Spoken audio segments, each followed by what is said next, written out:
Mortal Kombat 2, the fall of 1994. I remember it like I was there yesterday. Mortal Kombat 2 was something we just had to absolutely play.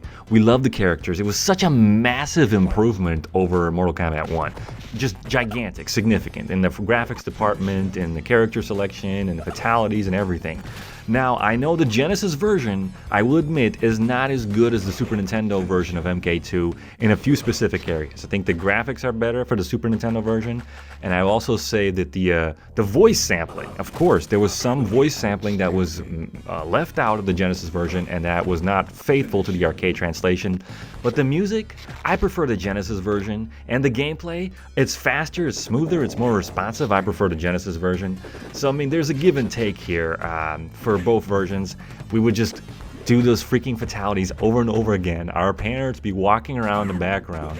Then they look over and they see people's heads exploding or getting ripped off. Reptile eating somebody's head. It was just ridiculous. And they were like, wow, that's what kids are playing these days, huh? And they didn't care. We loved violence. And we loved violent video games. That's the kind of children we were. I think every boy from the 90s can relate to that. That violent video games were the shit.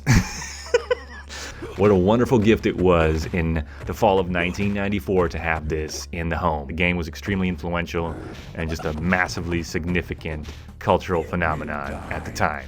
It was a good time, man. The 90s were pretty slick. Finisher.